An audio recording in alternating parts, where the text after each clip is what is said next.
아멘. 이번 한 주도 주님께서 우리의 삶을 지키고 보호하셨기에 다시 이렇게 반가운 모습으로 아름다운 모습으로 주님께 예배드릴 수 있게 주신 거 감사드립니다. 이제 우리 좌우에 계신 분들과 이렇게 인사할까요? 우리가 성일 교회입니다. 인사하겠습니다. 아멘. 네. 이렇게 주일 예배로는 두 주일 만나니까 더 반가울 것 같습니다. 네. 우리 뭐죠? 방역 기관, 정부 방역 기관에 2년 전쯤 일이었어요. 맨 처음에 이 코로나19 사태가 벌어졌을 때 가장 중요하게 생각했던 게 뭐냐면 집단 면역이다 이런 말을 많이 표현했었어요. 물론 이제 백신을 맞고 해도 이제 확진자가 생기고 그러니까 쏙 들어갔지만 사실 이 전염병이 생기면 결국 궁극적으로 안정화되기 위해서 꼭 필요한 게 집단 면역이라는 거거든요. 그때 이렇게 말을 했어요. 전 국민의 한 20% 정도가 감염이 되거나 혹은 한 7, 80% 정도가 백신을 접종하면 아마 집단 면역이 생길 것이다. 이렇게 대대적으로 홍보를 했던 기억이 있는데요. 아마 정부 예측은 조금 틀리긴 했지만 지금 우리 성액교회 상황을 보면 어느 정도 집단 면역이 되어 있지 않나. 네, 지금 이렇게 웃으면서 이렇게 말할 수 있어서 참 다행인데 얼마 전까지만 해도 참 염려와 걱정이 많고 어려웠지만 그래도 이렇게 다시 건강한 모습으로 대부분 성도 만날 수 있어서 감사드립니다. 혹시 여러분 주중에 혹시 좀 몸이 이상이 있거나 어려움이 있으시면 지금 대부분 성도가 잘 되고 있어요. 목자님께 소통하셔서 영상으로 예배 드릴 수 있도록 저희가 온라인 채널을 또 열어드리고 있으니까요. 그렇게 딱 한 주만 아쉽지만 한 주만 고생하면 또 그 다음 주부터는 더 편안하고 자유롭게 예배드릴 수 있을 것 같습니다. 감사한 것은 또 교회 내에 감염이나 교회 내에 이렇게 어려움이 생기지 않고 우리가 선제적으로 잘 대처하고 조치를 해서 이렇게 위기를 힘겹지만 잘 넘어가고 있는 게 참 감사해요. 그리고 이렇게 건강한 모습으로 다시 뵐 수 있어서 너무 좋습니다. 여러분 이번 한 주간 더 건강한 한 주가 되셨으면 좋겠고요. 뭐 지금도 몇십만 명이 이렇게 감염되고 있는 중이라 혹시라도 우리 가운데 불편한 일이 있으면요 또 약을 잘 잡수시고 잘 치료하시면서 건강한 모습으로 이렇게 뵀으면 참 좋겠다 싶습니다. 오늘은 이제 다시 시작이라는 주제로 오늘은 밸런스 게임이라고 좀 영어 제목을 써봤는데요. 그럼 밸런스 게임이란 제목으로 우리 하나님 말씀을 우리 한번 보도록 하겠습니다. 이 밸런스 게임이라고 여러분 들어보셨나요? 네, 요즘 TV나 연애 프로그램에서 꽤 많이 하는 것 중에 또 어쩌면 이제 유행이 좀 지나간 것 중에 하나인데요. 이게 뭐냐면 어떤 한 사람을 가운데 세워놓고 순간적으로 이 두 가지 예를 주는 거예요. 두 가지 중에 순간적인 판단으로 한 가지를 선택하게 하는 그런 게임이 밸런스 게임이라는 게 있어요. 예를 들어 이런 거죠. 한 사람에게 물어봅니다. 어느 게 더 좋은 것 같아요? 산, 바다. 이렇게 하면 둘 중에 내가 더 선호하는 것을 순간적으로 이렇게 선택을 하는 거예요. 네. 그런데 이게 왜 밸런스 게임이냐? 이 내 마음에 어느 쪽의 균형이 더 잘 갖춰져 있고 어느 쪽에 더 중심이 있느냐를 두고 있기 때문에 밸런스 게임이라고 하는 거예요. 그래서 요즘 제일 현대인들에게 중요한 것 중에 하나가 점심 메뉴를 뭘 먹느냐 고르는 거잖아요. 그래서 뭐 짜장면을 먹냐, 짬뽕을 먹냐 이거 하나 고르는 것부터 시작해서 아니면 생필품 뭐 샴푸나 린스, 향기 나는 거 하나 고르는 문제까지 우리는 수많은 선택 중에 한 가지를 골라야 하는 것이지요. 여러분은 과연 선택의 기준이 어디에 있습니까? 무엇을 두고 선택을 하고 있을까요? 대부분 나에게 좀 유리하거나 혹은 나에게 좀 더 이익이 되거나 아니면 내가 선호하는 것을 사람은 본능적으로 이렇게 선택하게 되어 있어요. 그런데 요즘 또 청년들이 주로 쓰는 표현 중에 하나가 뭐냐면 결정장애라는 표현이 있어요. 그게 무슨 의학적으로 이렇게 정말 이게 진단면이 있는 건지는 모르겠는데 이런 거죠. 어떤 것을 골라야 되는데 잘 못 고르는 사람들이 있잖아요. 그래서 부모님이 뭐 슈퍼마켓 같은 데 가서 아이들한테 먹고 싶으면 골라. 그러면 잘 못 고르는 거죠. 주저주저 하는 거죠. 이걸 할까 저걸 할까 들었다 놨다 들었다 놨다. 근데 이게 꽤 나이가 든 청년이나 어른들이 돼서도 잘 결정을 못하는 분들이 있어요. 근데 제가 잘 보니까요, 결정을 왜 못하는가? 대부분 이 두 가지 이유 중에 하나예요. 첫 번째는 어, 자기가 뭘 좋아하는지를 잘 모르는 분들이 있어요. 내 마음을 잘 모르는 거죠. 내가 뭘 좋아하는지 잘 몰라요. 그래서 그냥 네가 골라줘, 그냥 아무거나 해줘, 이렇게 다른 사람한테 좀 의지하는 성향이 강한 분들이 있죠. 두 번째 경우는요 좀 다른데, 이런 분들은 귀가 얇은 분들이 있어요. 그래서 누가 이게 좋다 그러면 그래 그거 좋은 것 같아. 근데 조금 이따 누가 옆에서 아니야 이것도 좋아 그러면 그런가? 그래서 이것도 좋은가? 이것도 좋은가? 이렇게 잘 결정을 못하는 분들이 있죠. 그래서 사실 우리가 영적인 의미로 좀 보자면 내 마음은 잘 모르는 것도 있을 수 있고요, 귀가 얇은 것도 있을 수 있는데요, 사실 나의 내면에 그 중심에, 가장 중심에 무엇이 있느냐가 내가 어떤 것을 결정하고 균형 맞추고 중심을 잡는데 아주 중요한 요소라는 거예요. 내 마음에 무엇이 가장 강한가, 내 마음의 가장 중심에 어떠한 열망, 어떠한 바램, 어떠한 소망이 가장 중요한가, 그것이 내가 어떤 것을 결정하거나 내 인생의 균형을 맞추는데 아주 중요한 요소가 된다는 거예요. 사람들은 크게 두 가지가 그 마음의 중심을 자리 잡고 있어요. 두 가지가. 첫 번째는 내 상황이라는 것이 내 마음의 중심에 있는 사람들이 있습니다. 내 상황이에요. 상황. 이 상황은 다양하지요. 다시 말해 상황은 나의 감정일 수도 있어요. 내 감정 따라 내 상황이 자꾸 바뀌니까 결정하는데 여러 요인들이 있어요. 어떤 분들은 내 관계가 내 상황이 아주 중요합니다. 그래서 저 사람이 하는 말대로 해야 돼, 저 사람은 내가 무시해도 돼, 저 사람은 내가 중요하게 생각해. 즉 다른 사람을 대하는 나의 관계, 다른 사람과의 관계가 내 상황을 좌지우지하는 경우가 있어요. 어떤 사람은 그것이 물질일 수도 있겠죠. 무슨 결정을 하고 무슨 일을 하든지 간에 물질적인 영역이 가장 크기 때문에 돈 때문에 된다 안 된다, 돈 때문에 좋다 안 좋다, 돈 때문에 나는 한다 안 한다를 결정하는 경우도 있죠. 그런데 그게 사람이든 물질이든 내 감정이든 무엇이든 내 상황이라는 것이 첫 번째 마음의 중심 요소입니다. 그러면 다음 두 번째는 뭘까요? 두 번째는 바로 하나님이죠. 내 하나님이 내 마음의 중심에 있는 분들은 다르죠. 하나님이 나에게 무엇을 원하시는지, 하나님이 나에게 무엇을 기뻐하시는지, 나라에게 어떤 말씀을 하고 계시고 나라에게 어떤 인생을 살기를 원하는 그 목적이, 그 뜻이 무엇인지가 내 삶의 중심이 있는 분들이 있다는 거예요. 우리가 조금 전에도 아까 찬양 불렀잖아요. 우리 마지막 불렀던 찬양 가사 기억이 나시죠? 주님 말씀하시면 내가 나아가리라, 주님 뜻이 아니면 내가 멈춰서리라. 사실 그거면 되죠. 나의 가고 서는 것, 그것이 생각이든 감정이든 사역이든 어떤 결정이든 내가 하고 안 하고 가고 서고의 중심에 하나님 중심이냐 내 상황 중심이냐가 우리 현대인들이 가지고 있는 마음의 두 가지 중요한 것이다라는 거예요. 우리가 주중에 독서 모임을 한다라고 아까 말씀드렸잖아요. 이 중에 한 6분 정도가 지금 매주 화요일마다 모여서, 혹은 지난주에는 줌으로도 모였는데요. 그 책 이름이, 지금 보고 있는 책이 스크류테이프의 편지라는 책이에요. 이게 맨 처음 우리나라에 번역됐을 때는 마귀의 지령이라는 책으로 번역됐었거든요. 많은 분들이 아마 읽으셨던 것 같은데요. 그 책에 여러 가지 이야기들이 나오지만 이게 이런 얘기거든요. 우리가 성도와 하나님과의 관계에 대한 얘기는 설교도 듣고 성경도 읽고 많죠. 책도 많죠. 근데 그 책은 뒤집어 놓은 거예요. 그래서 사단 마귀가, 중간 마귀, 또 그 막내 마귀에게 인간을 어떻게 유혹하고 넘어뜨릴 것인가에 대한 전략을 써놓은 거예요. 그래서 그 책을 그냥 읽어서 은혜 받으시면 안 되고 뒤집어 봐야 되거든요.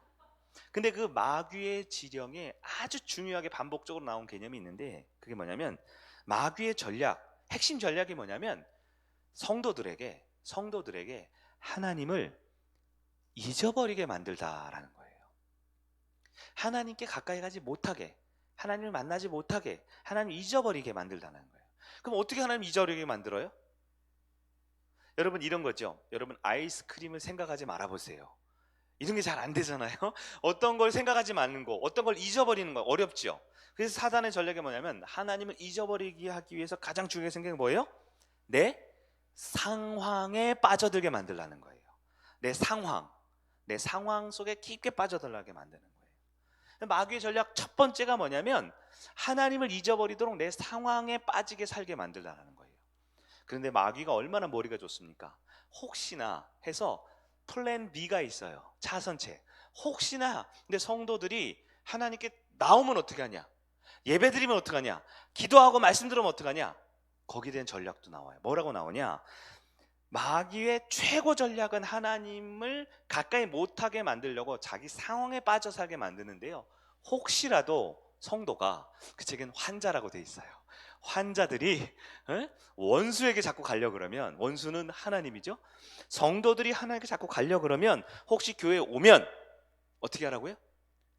안 오는 게 제일 좋은데, 오면 교회에 와서 하나님을 여전히 보지 못하고 상황만 보게 만들려고 자꾸 하는 거예요. 예배 시간에 옆에 있는 사람을 자꾸 신경 쓰라 그러는 거예요.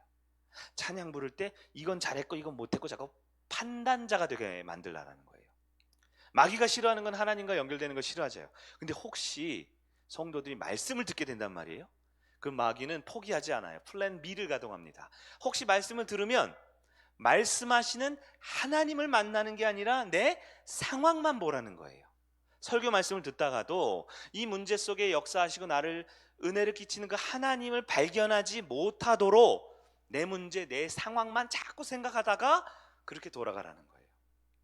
혹시라도 기도 안 하게 만드는 게 사탄의 최고 전략인데, 혹시라도 성도들이 기도에 참여한다, 기도를 시작한다, 그러면 마귀가 큰일 났잖아요. 어떻게 하라고요?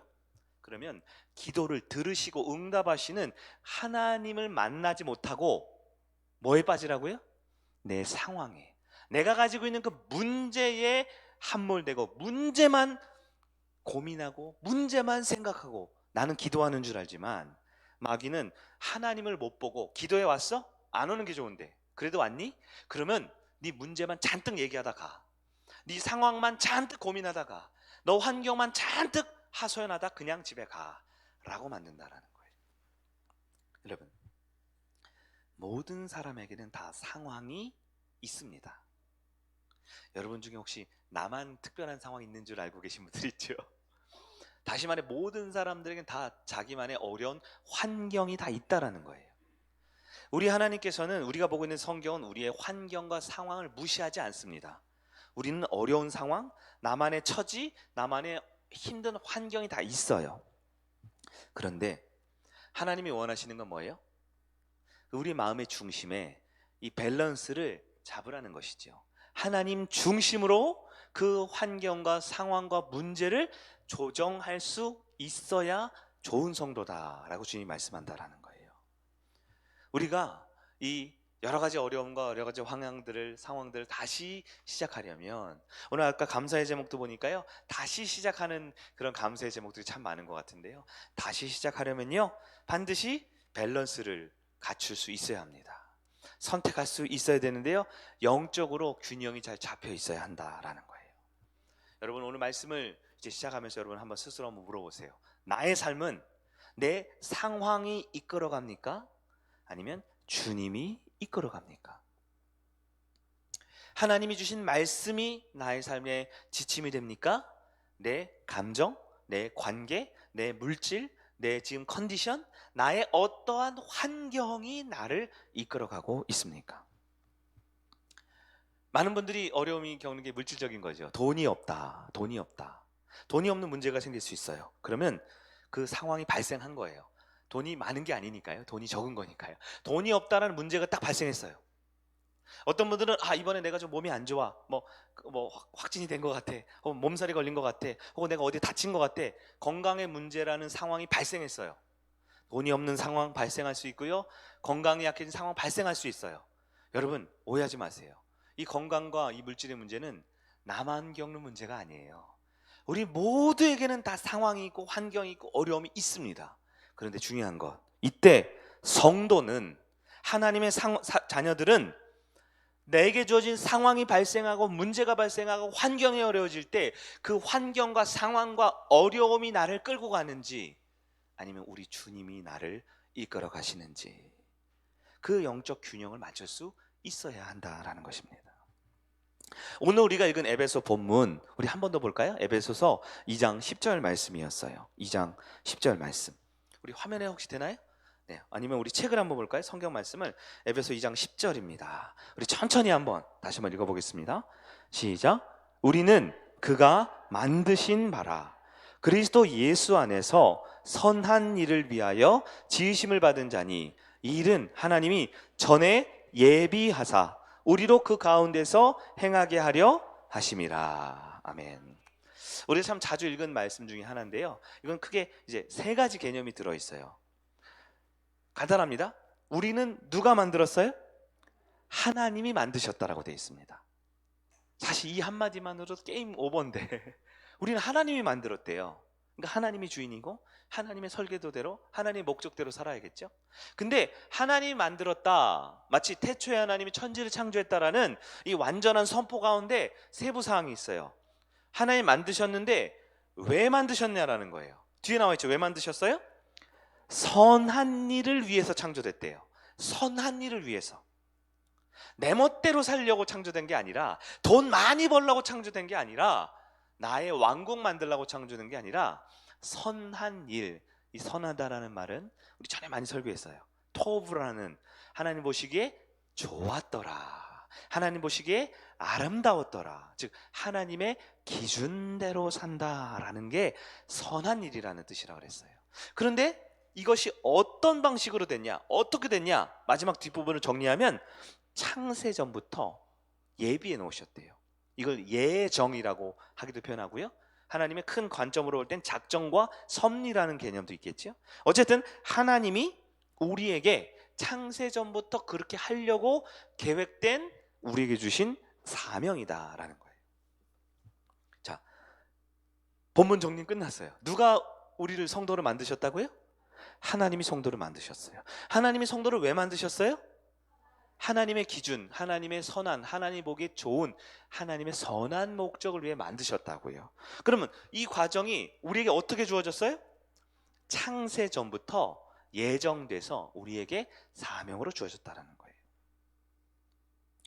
설교는 다 끝났어요. 그러면 이제 우리가 스스로 삶을 질문하며 살아야겠죠. 나는 첫 번째 질문은 성도가 맞냐? 이거부터 물어야겠죠. 근데 그 얘기는 넘어가야겠어요. 성도니까 예배 들어오셨겠죠? 성도인 나는 그러면 하나님의 선한 목적대로 살고 있는가?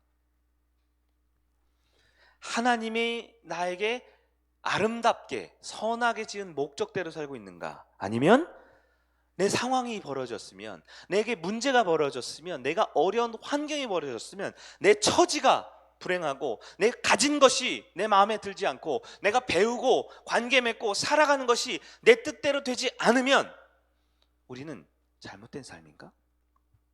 여러분은 과연 이 세상 가운데 하나님의 목적대로, 아 그렇구나, 아 이것이 길이지, 이것이 정답이지, 주님의 선한 목적대로 살아갑니까? 아니면 내 환경과 처지대로 살다가 두려움과 혼란과 괴로움과 늘 고민과 낙심 가운데 좌절하며 살아갑니까? 많은 성도들이 힘들다는 얘기를 많이 하더라고요. 혼란스럽다는 얘기를 많이 하더라고요. 그리고 두렵다라는 얘기를 많이 합니다. 왜냐하면 하나님이 두렵거나 혼란스러운 게 아니거든요. 내 상황과 내 처지가, 내 보이지 않는 내 내일과 내 미래가 답답한 거거든요. 여러분 잘 생각해 보세요.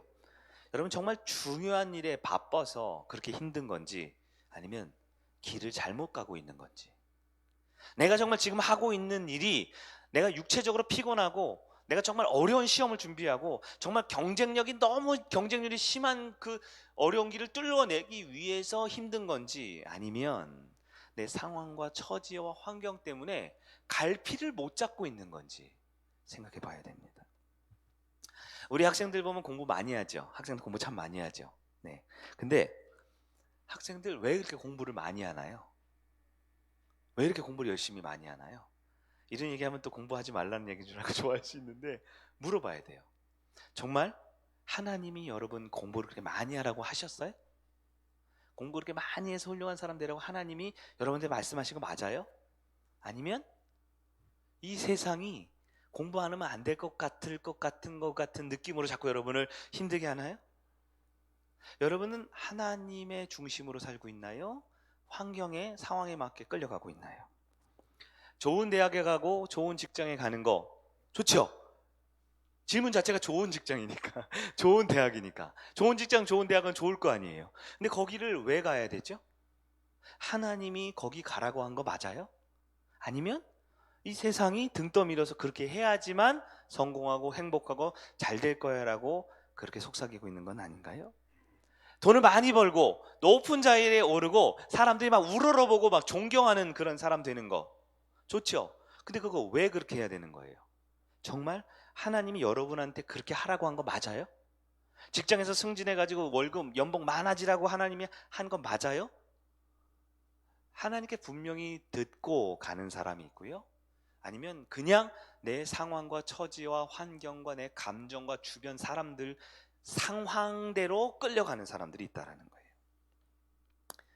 오해하지 마세요. 공부 잘하고 좋은 대학 가고 취업하고 돈 많이 버는 거 나쁜 거 아니죠. 근데 왜 그렇게 해야 되냐고요. 누가 그렇게 하라고 했냐고요. 어떻게 그 일이 이루어진지 아냐고요. 오늘 성경 말씀은 분명히 말해주잖아요. 성도는 하나님이 만드셨고요, 성도는 선한 일을 하라고 하나님이 만드셨고요, 성도는 창세 전부터 여러분이 환경과 처지와 여건과 관계없이 하나님이 창세 전부터 예정해 놓으셨고 예비해 놓으셨고 우리에게 사명으로 주셨다라는 거예요. 인생은 둘 중에 하나입니다. 밸런스 게임이에요. 내 상황을 선택하느냐, 하나님 중심으로 선택하느냐. 성도는 신앙생활을 하는데요, 하나님 중심으로 살겠다라는 게 성도예요. 그렇지 않으면 성도가 아닙니다. 기독교는 상황에 끌려가던 사람들이 하나님 중심으로 삶의 인생을 바꾸겠다라는 게 기독교예요. 그게 아니면 기독교가 아닙니다. 다르게 가르치는 교회가 있으면 거기는 잘못된 거예요. 이단이에요. 물론 예수 믿어 복 받고 예수 믿어 성공하고 예수 믿어 자녀가 잘 되는 축복은 하나님의 자녀의 삶의 열매이고 결과이고, 가지가 나무에 붙어 있으면 과실을 맺듯 주어진 축복이지만, 기독교의 본질은 내 중심에서 하나님 중심으로 바뀌는 거예요. 즉 내 환경과 내 처지와 내 삶의 감정에서 하나님 중심으로 바뀌는 거예요. 그렇게 잘 안 되죠. 실패하죠. 저부터도 실패하고 무너지고 흔들리지요. 그러나 우리가 연약하다고 해서 기독교가 바뀌는 게 아니에요. 진리가 바뀌는 게 아니에요. 여러분, 상황에 휘둘리지 않고 하나님의 목적대로 살기를 결단하는 여러분 되길 바랍니다. 여러분, 돈 조금 못 벌어도 괜찮나요? 조금 여러분 인생 부족해도 괜찮나요? 여러분 살다가 좀 모자라도 괜찮나요? 괜찮아요. 근데 이제 중요합니다. 왜 괜찮냐는 거예요. 세상은 말하죠. 괜찮아 괜찮아. 뭐가 괜찮아요? 괜찮은 게 아니에요. 왜 괜찮냐? 우리가 성도이기 때문에 하나님의 목적대로 살다가 돈 조금 못 벌어도 괜찮아요. 목적대로 살다가 조금 부족하고 연약하고 못나도 괜찮아요. 근데 그냥 괜찮은 게 아니에요. 하나님의 지음받은 우리는 하나님의 뜻대로 사는 것이 더 중요하지, 돈 벌거나 건강하거나 훌륭한 건 그 다음 문제라는 거예요. 그러나 어느덧 기독교가, 교회가 많이 바뀌어버린 것 같아요. 하나님이 아니라 하나님이 주신 복에만 관심을 가지니까요, 이 복도 어느덧 환경과 처지와 상황이 돼버렸어요. 여러분, 우리 성일교회 성도님들의 삶에 하나님 중심으로 영적 균형을 잘 갖추는 아름다운 날이 시작되기를 축복합니다. 그럼 분명 성도는 하나님의 목적대로 창조됐는데 왜 세상에 끌려가는 거예요? 왜 세상대로 끌려가면 살까요? 그것은 세상이 화려하기 때문에 그래요. 세상이 아주 매혹적이거든요.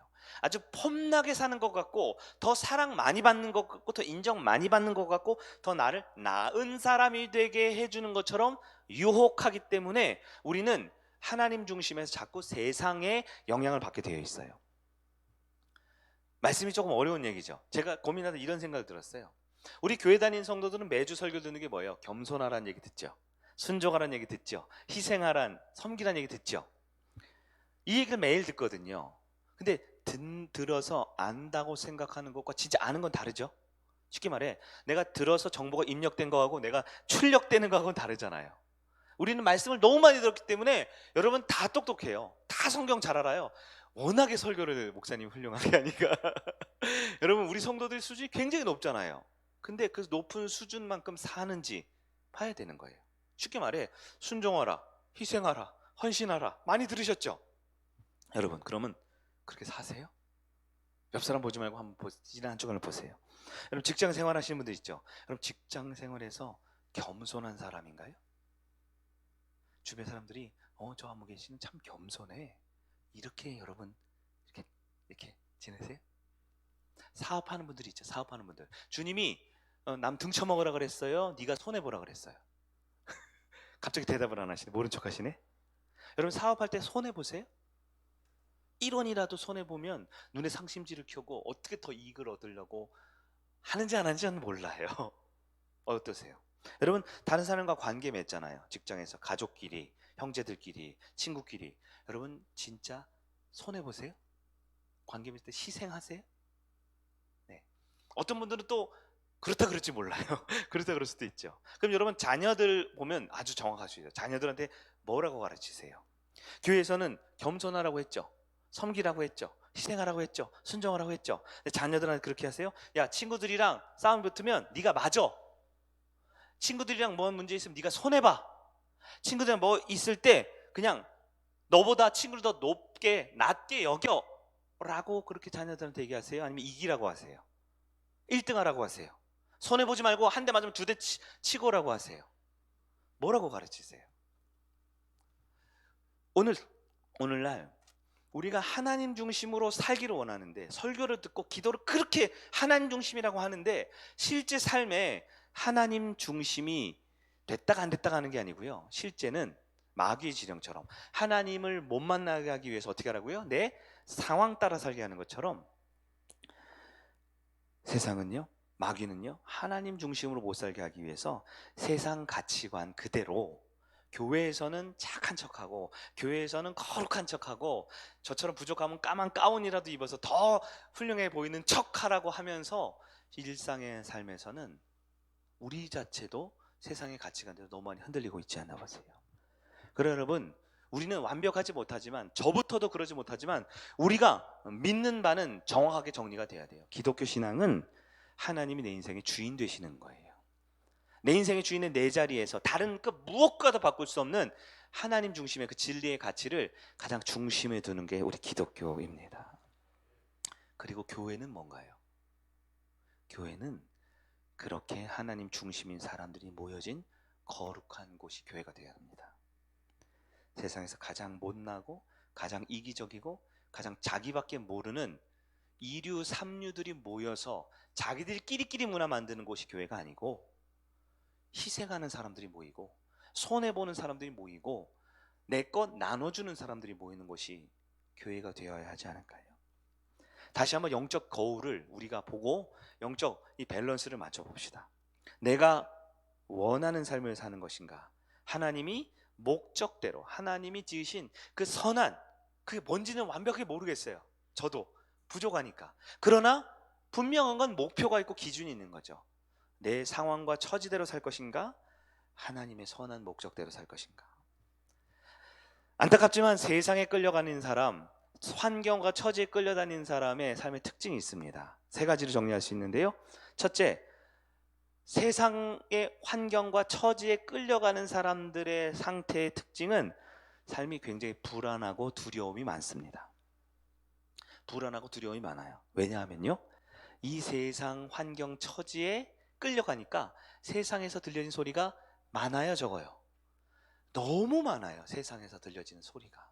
마음의 소리, 영적인 소리, 귀에 들린 소리, 사건, 사고, 불안, 염려, 걱정, 온갖 세상의 소리가 너무 많기 때문에 마치 어린아이가 과자를 못 고르는 것처럼 내 중심의 선택을 못해요. 그래서 불안하고 초조하죠. 내 안에 충돌되는 감정이 많아요. 내 안에 충돌되는 생각이 너무 많아요. 단지 하나, 목장 예배 참석하고 주일 예배 드리는 거 하나만 봐도 머릿속이 복잡해져요. 내가 할까 말까, 여기까지 할까 말까, 이럴까 저럴까, 너무너무 복잡한 게 많아요. 왜요? 그것은 교회가 부족하고 목장이 연약하고 우리 목자님들이 좀 약점이 있어서 그럴 수도 있지요. 그건 환경이고 처지예요. 그러나 내 마음의 중심에 하나님이 딱 있는 사람은, 하나님이 무엇을 원하시지? 하나님 무엇을 나에게 기뻐하시지? 하나님이 정말 뜻이 무엇인가가 마음의 중심에 잘 박힌 목과 같이 박혀 있으면 환경과 처지에 끌려가지 않고 하나님의 선한 목적대로 말하고 행동하고 살 수 있거든요. 근데 그렇지 못하니까요.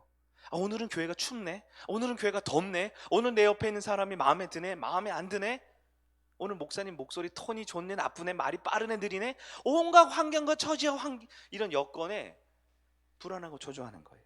근데 여러분, 사실 두려움은 나쁜 거예요, 아니에요? 사실 두려움이란 감정 자체는 하나님의 선물이에요. 이해되세요? 왜냐하면 인간에게 주어진 보호 장치거든요. 예? 뜨거운 불이 있어요. 그럼 가면 뜨거울 것 같아 라는 감정이 드는 건 죄가 아니죠. 네? 절벽 낭떠러지 아이가 있어, 좀 위험할 것 같은데 보호해주는 그 두려움은 나쁜 게 아니에요. 인간을 위한 하나님의 보호 장치예요. 근데 두려움이요, 불안과 염려로 가는 것이 문제입니다. 근데 왜 불안해지고 왜 염려가 돼요? 불안, 염려 아시죠? 두려움은 마땅한 인간의 감정인데요, 불안과 염려는 없는데, 그런 일이 없는데 마음이 자꾸 부정적으로 하는 거죠. 왜요? 환경과 처지에 끌려다니니까 그래요. 내 마음의 중심에 하나님을 딱 두지 못하니까, 하나님을 딱 못 믿으니까 돈이 없으니까 주저앉고, 건강이 힘드니까 무너지는 거죠. 여러분, 하나님 중심으로 균형을 잡아야 합니다. 하나님 중심으로 균형 잡으면 불안하고 염려하고는 없어져요. 물론 두려운 문제는 여전히 있죠. 두려움은 있지만 그 두려움은 극복할 수 있는 감정이에요. 우리를 보호해 주는 거니까요. 두 번째, 세상에 끌려다니고 상황에 끌려다니면요, 굉장히 바쁘고 분주합니다. 굉장히 바쁘고 분주해요. 그런 분들은 늘 시간이 없대요. 그런 분들은 늘 피곤하대요. 그런 분들은 사람 만나면 좋은데요, 만나고 나면 늘 후회하거나, 만나고 괜히 만났어, 안 만날까? 이런 마음이 자꾸 가져요. 왜요? 계속 후회가 남지요. 그래서 하루를 살고 일주일 살아도 허탈하고 허망하고 공허해지는 거예요. 여러분, 바쁘고 열심히 사는 건 나쁜 게 아니죠. 하나님 우리에게 성실함을 주셨잖아요. 근면함과 열정을 주셨잖아요. 그런데 그 바쁘고 열심히 사는 것에 하나님 중심이 되어 있지 않으면 허탈할 수밖에 없어요. 목표를 잃으니까요. 목적지를 향해서 열심히 100m 달리기해서 골이 나면 기쁜데, 목적지를 모르면요, 100m가 아니라 200m, 500m, 1000m 하루 종일 뛰어도 결승점을 찾지 못하니까, 중심이 없으니까 늘 지치고 피곤하고, 늘 좋은가 했다가도 후회되고, 사람과 만났다가도 괜히 만났어 그러고, 마음의 중심을 못 잡는 거예요. 세 번째는, 세상에 끌려다니고 환경 상황에 끌려다니면 너무 힘들고 벅차요. 인생이 힘들고 벅차요. 왜? 왜 이렇게 나만 힘들지? 왜 이렇게 나만 어렵지? 왜 이렇게 나만 안 될지? 여러분, 두려운 마음, 분주한 마음, 인생이 힘든 마음, 왜 그럴까요? 하나님 중심이 아니어서 그래요. 하나님 중심이 있으면요, 원래 선한 목적대로 살기 때문에 돈이 많아도 적어도 중요하지 않아요. 그리고 적어도 적은 줄도 몰라요. 하나님 목적대로 사니까요. 여러분, 중요한 얘기입니다. 우리가 가정에서 살고 직장에서 일상에서 살는 모든 시간들 있죠. 이 맞닥뜨리는 모든 시간들이죠. 그리고 지금 예배드리는 이 시간 있죠. 이 시간은요, 여러분의 마음의 중심에 하나님과의 관계가 드러나는 시간이에요. 오늘 목사님, 오늘 예배는 조금 집중이 안 되는데요. 오늘 예배가 집중이 안 되는 게 아니라 하나님 중심이 아닌 삶이기 때문에 그래요. 이번 주는 너무 힘들었어요. 너무 힘든 게 아니고요, 하나님보다 상황과 환경에 너무 끌려가니까 내 인생이 힘들고 바쁘고 분주한 거예요. 그러면 끝으로 우리 인생의 밸런스를 어떻게 잡아야 할까요? 어떻게 균형을 잡아야 할까요? 오늘 에베소서 2장 10절 말씀으로 다시 돌아가야 합니다. 성도는 누가 만들었어요? 하나님이 만드셨다라는 걸 기억하셔야 돼요. 성도는 왜 만들어졌어요? 하나님의 선한 일을 위해 만들어졌어요. 그걸 놓쳐서는 안 돼요. 성도에게 어떤 방식으로 그것이 확신이 돼요? 창세전부터 예정되어 있다라고 느끼셔야 돼요. 여러분이 지금 공부해서 얻은 자격이 아니고요, 여러분이 이렇게 예배드려 얻은 게 아니고요, 우리가 만들어지기도 전에 이미 하나님께서 태초부터 나에게 성도가 되게끔 하고 선한 일이 되게끔 하도록 예정해 놓으셨어요. 이 절대적인 권위 앞에 우리는 기쁨과 감사로 반응해야 하는 거예요. 여러분, 영적 질서를, 균형을 잡으셔야 돼요. 첫째, 오늘 말씀을 듣고요, 결단하셔야 돼요. 다짐하셔야 돼요. 뭐라고요? 나는 세상 가치관과 세상 처지에 끌려가지 않을 거야 라고 결단하세요. 써놓으셔도 좋겠고요. 지금 마음에 그렇게 결심 이렇게 하셔도 좋을 것 같아요. 나는 하나님 중심으로 살겠습니다 라고 다짐하세요. 내 상황에 끌려가지 않고 하나님 중심으로 살겠다, 이렇게 다짐하고 결단하세요. 두 번째, 인생을 단순하게 한번 정리를 꼭 하셔야 합니다. 주변 상황이나 환경에 내 마음과 감정과 내 인생을 빼앗기지 않으려면요, 내 물질이나 내 건강이나 내 관계에 내 마음을 빼앗기지 않으려면요, 여러분 그 중심을 딱 잡고 그렇게 사셔야 돼요. 그래서 여러분, 드라마 좋아하시는 분 있으세요? 드라마 좋아하시는 분은 봐야 돼요, 안 봐야 돼요? 봐야죠. 드라마가 죄가 아니잖아요. 물론 그 안에 너무 빠지면 안 되지만, 대신 이렇게 하는 거예요. 균형이란 게 뭐냐, 드라마 좋아하시면 드라마 보시고요, 적어도 그만큼 하나님 말씀 볼 시간도 준비해 놓으셔요. 네? 여러분 청년들 게임 좋아하세요? 게임 너무 많이 하면 뭐 안 좋겠지만, 요즘에는 그냥 삶이니까, 여가니까 저는 그렇게 생각해요. 게임 좋아하시면 하세요. 대신 게임하는 만큼 내가 하나님과 영적 관계 맺는 시간은 꼭 가지셔야 돼요. 그게 영적 균형이라는 거예요. 게임도 취미 활동 다 하나님이 우리에게 주신 여가예요. 인간이 그 중심이 없으니까 하나님이 주신 돈도 건강도 물질도 관계도 다 악하게 쓰는 거죠. 선한 대로 못 쓰는 거죠. 이 세상의 모든 건 다 하나님 주신 거예요. 여러분 맛집 찾아다니고 여행 다니고 친구 만나는 거 좋아하세요? 하셔요. 하지만 그만큼 예배드리고 기도하고 하나님과 영적 관계 맺는 시간을 확보하셔야 합니다. 그게 균형 있는 삶이에요. 하나님은 내 환경 처지 다 무시하고 기도만 해, 말씀만 봐, 그러지 않아요. 근데 우리 성도들 그걸 두려워하는 것 같아. 그러니까 오후 예배도 한 번도 안 하고 주중 기도회도 한 번도 안 하고. 왜요? 거기 오면 죽는 줄 알거든요. 1시간 기도하면 내 건강 잃고 내 물질 잃고 내 시간 다 빼앗기는 줄 알아요. 누가 그러래요? 저도 싫어요. 근데 여러분 취미생활 하잖아요. 친구 만나잖아요. 영화 보고 게임하고 맛집 다니잖아요. 그만큼 나에게 주어진 건 누리려면 내 중심이 있어야죠. 그러니까 내가 예배 시간을 확보하셔야 돼요. 기도하는 시간을 가지셔야 돼요. 목사님 제가 알아서 할게요. 출근하기 전에 알아서 하고 자기 전에 알아서 할게요. 안 되잖아요. 제가 다 확인해 봤어요. 천국 CCTV로 다 알아요. 왜냐하면 지금 이 자리에 예배드리고 기도하는 게 여러분이 하나님 중심인가를 보여주는 시간이라니까요. 여러분 예배드리고 여러분 기도하고 여러분 목장 모임하고 매일 묵상하고 목장 안에서 친교하고 그 시간이 확보되지 않은 채 나만을 위해서 혹은 나의 발전을 위해서 혹은 나의 여가를 위해서, 마찬가지예요. 다 상황이에요.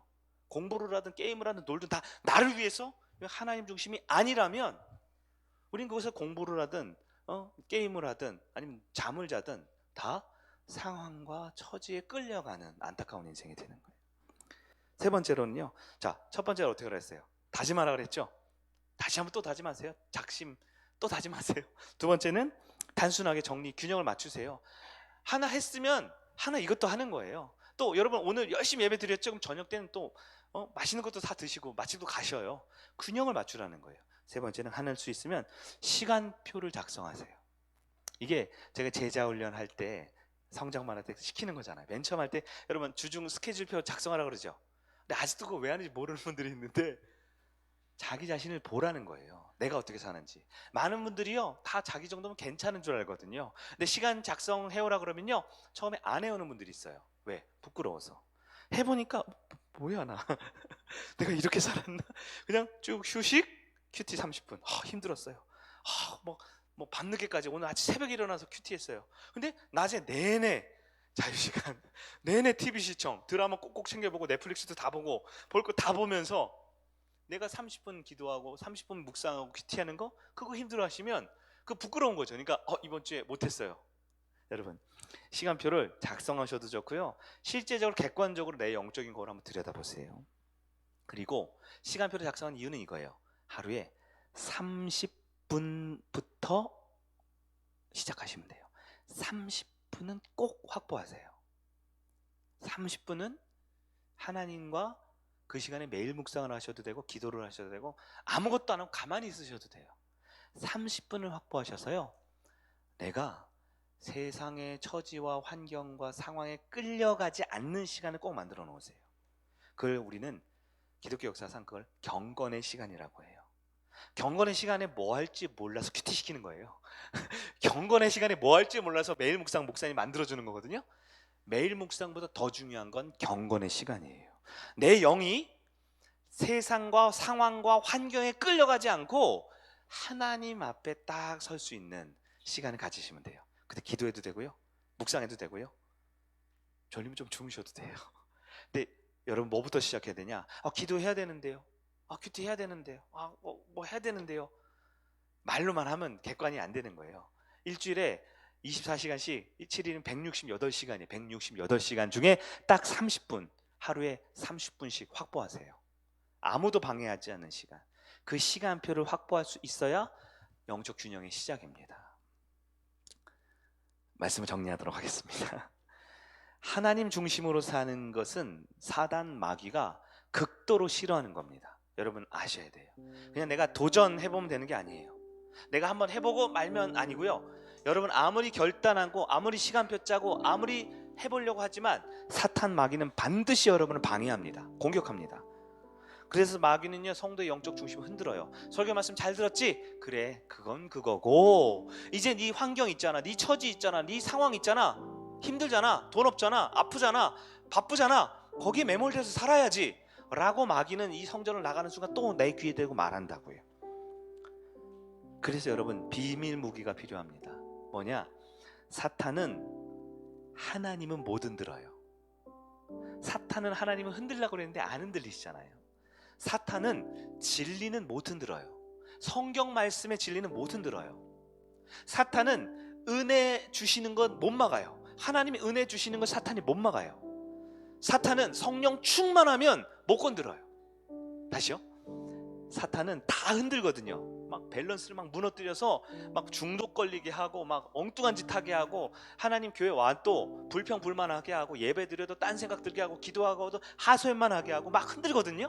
근데 사탄이 못 흔드는 게 있어요. 뭐라고요? 하나님은 못 흔들어요. 진리는 못 흔들어요. 은혜 주기로 했을 때는 사탄이 못 건드려요. 하나님이 성령 충만하게 할 때 못 건드려요. 그럼 사탄은 누굴 건드려요? 나를 건들죠. 여러분이 밥이에요. 사탄에 여러분의 감정, 여러분의 육신, 여러분의 믿음, 삶 계속 건드려요. 이제 결정하셔야 돼요. 여러분, 흔들리고 연약하고 부족한 여러분의 상황을 믿으시겠어요? 흔들리지 않을 하나님을 믿으시겠어요? 밸런스 게임이 시작됩니다. 하나님을 선택하실 거예요? 내 상황을 선택하실 거예요?